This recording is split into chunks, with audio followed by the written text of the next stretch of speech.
That's correct. Before that, we were playing Rihanna with Where Have You Been? The time right now is 1:15, and we're still keeping it real, relatable, and definitely very much relevant, all right? Now, we know that it is your lunchtime, but we want to shift focus and shift gears on something that's very important, all right? Our mental health. Now, we won't stop punting this and having these sort of conversations because it is important to have mental check-ins. And today, we are graced by none other than Miss Letta, who from Letta Consulting. How are you? Thank you so much for joining us on Out the Box. Thank you so much for inviting me, and I'm grateful, and I'm greeting all the listeners. Thank you. It is such an honor and a pleasure having you. Now, if you don't mind just formally introducing yourself, I know that you are a clinical psychologist, so we're really nervous but excited to have you on our show today. So you can just let us know. You said you are the director, correct? Yes. As you've introduced me, I'm a clinical psychologist and a director at Letta Consulting Services. And at Letta Consulting Services, we work at providing psychological solutions to individuals, to employees, organizations. Yeah. And we also have like wellness programs, employee, assistance programs and training. And we also do psychometric solutions for organizations. Oh, I love that. You actually have a wide offering when it comes to all things psychological. Now, what I really like that you just touched on is that you also offer these services to employees, companies, corporates. Why is that important, would you say, to target those sort of industries? It's very important to offer psychological services or mental health services to organizations because a lot of employees are going through a lot, in organizations. You know that there's bullying, there's conflicts, there's all sorts of issues that organizations are going through, and employees sort of like go through that. And as they're going through those issues, they won't be able to perform optimally at work.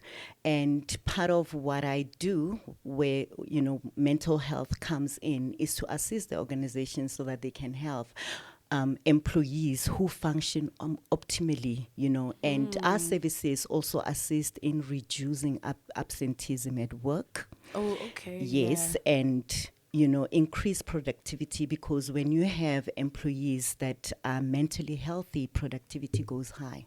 Yes. I like the correlation that you made there. Very important one as well.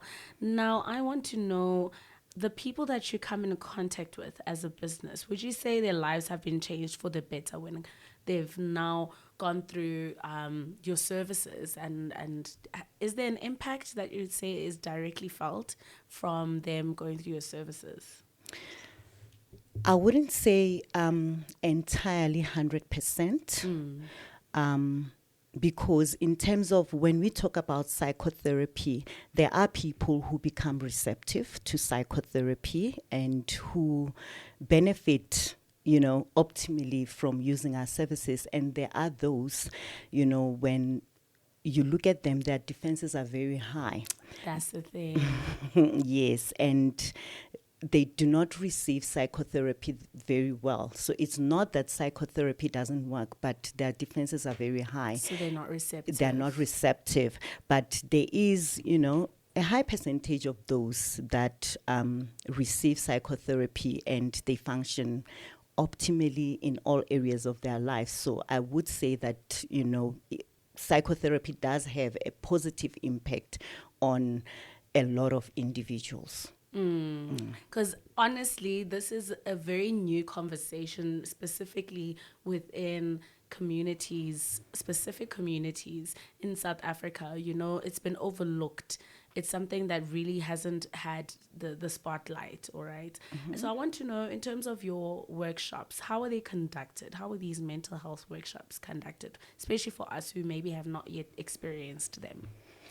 Okay, part of what we do mental health campaigns, awareness, where we sort of like make communities aware how important it is, to know about various types of mental illness, because you might find that a lot of people are not really educated in terms of mental illness. Our communities still have those stigmas that somebody's just crazy. This person is just crazy. They don't see it necessarily as an illness. And then when people are educated, they're able to receive assistance and heal. So we do those kind of campaigns where we educate. We also do to go to schools where we educate the learners and the teachers. And we also offer them at organizations, just that awareness that a person can really be mentally ill, because some organizations don't take mental health seriously. Like physical illness. When somebody comes in, then they say that they're diabetic. Yes. They take it very serious. But when somebody, it's something that they can point to. Right? Yes. And when somebody, even if they can't see diabetes, but they take it serious. Diagnosis of sorts, yeah. But when somebody comes and they say they're depressed, they might not take it as serious as the physical illness. But mental illness is as serious as physical illness. And when it's addressed effectively, you might find that people do benefit. And we have a healthier community. So our workshops are aimed at still running campaigns about what mental health or mental illness is, and there is treatment, educating people that definitely there is treatment. People can get assistance, rather than them saying, no, this person is just ill, or this person is just making it up, So mental wellness or mental health, mental illness campaigns are very necessary. We also do things like conflict management, stress management, just to get people aware and educate them. I absolutely love that, because it all starts with awareness, right?